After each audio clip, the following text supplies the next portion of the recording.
Hello, my name is Nathan Taylor, known as Sockmatician on Ravelry, Instagram, Twitter and YouTube, and this is a tutorial on tinking in double knitting. As you can see here, I've got a little swatch of double knitting. It's purple on the reverse and it's green on the front, and I've got a couple of colour changes in there just for later purposes of demonstration. And what I want to show you is how to tink back your stitches when you've got some mistakes, perhaps a little bit further back, probably on the same row. If you're going back several rows, you might want to put in a lifeline. I've had a tutorial for that as well. Or you can just rip back and hope for the best. But if it's on the same row and it's just a few stitches back, maybe you've got one set of stitches which is the wrong colour, and you want to go back to that and you're not entirely sure how to get there, well, here's how. For example, assuming I've noticed back here there's a stitch and I'm on this row already, I'm part way through it, I'm going to be doing some tinking back. Now tinking, if it's a word you've not come across before, tink is knit backwards. It's the word knit backwards, T-I-N-K, K-N-I-T, and it's just a silly slang word for knitting in reverse, as in unknitting, which would probably be a better word for it. But here we go. I'm going to show you what to do.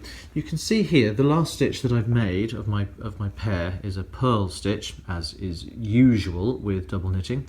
So what I need to do is I need to unknit that purl stitch there. That's the purple one there at the nearest to the end of my right needle, the last stitch I made. So the first thing I'm going to do is I'm going to swing my yarns to the front. That means I can easily get at the stitch below that current purl stitch. So the purple stitch is the one on the needle, and the stitch below it is that green loop there. So what I'm going to do is I'm going to insert my left needle into that loop there, and then I'm going to slide that purple stitch off the right needle and then just pull the yarn free. See how it popped out? I've taken that one out completely. That's no different from tinking a purl stitch in single face knitting. It's just that I've got two yarns to play with. So then after that I need to swing my yarns to the back of the work, and I'm faced with unknitting a knit stitch. It's this green one here, and it's coming out of this purple one here. So the one underneath it is purple. So in I go from front to back into that purple stitch underneath the stitch that's currently on the needle, slip it over to the left needle, and then pull the yarn free. And that's essentially all there is to it. So I'm going to do that again. I'm just going to retension my yarns, because obviously the more you unknit, the more loose yarn you get left to play with. So I swing my yarns to the front. It's difficult to get this to show you. Here's one. It's a purple stitch coming out of another purple stitch.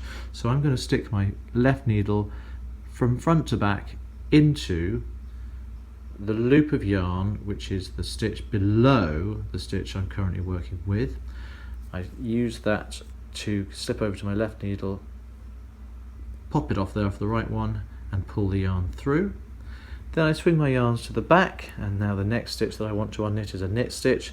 It's a green one coming out of a green one, going in through the front of the stitch below the one on the needle, slip it over to the left needle, and then pull through. It really is that simple. And when you get into the flow of it and you start getting used to seeing where the needle needs to go each time, it's quite easy to go at a fair lick, which is very useful if you've got several stitches that you need to go back on. So what do you do if you're on a row with actual colour changes? Well, nothing different. You can see already this row here is I've got some stitches there that are alternating in colour. I'm just going to go back to the start of that row as quickly as I can. So here we are partway through the previous row, and you can see that I've got pairs of stitches which are purple green, green purple, purple green, green purple, purple green. So the last row I was working on was just a plain coloured row. This one has alternating stitches. You'll notice that there's absolutely no different. Start with the first stitch I want to work on and unknit is this purl stitch here, which happens to be purple. I swing my yarns to the front, get them out of the way so you can see on camera. I go into the stitch below, which in this case is green, slip it over to the left needle and pull the yarn out. Swing the yarns to the back of the work, go into the stitch below the next current stitch, which is just there, that purple stitch, slip it over to the left needle and pull the yarn out. It really is that simple. There's no need to worry about it, there's no need to be frightened of it. swing the yarns to the front, go into the stitch below, slip over and pull out, yarns to the back, go into the stitch below, slip over and pull out, yarns to the back. And there we are. Tinking has never been so easy.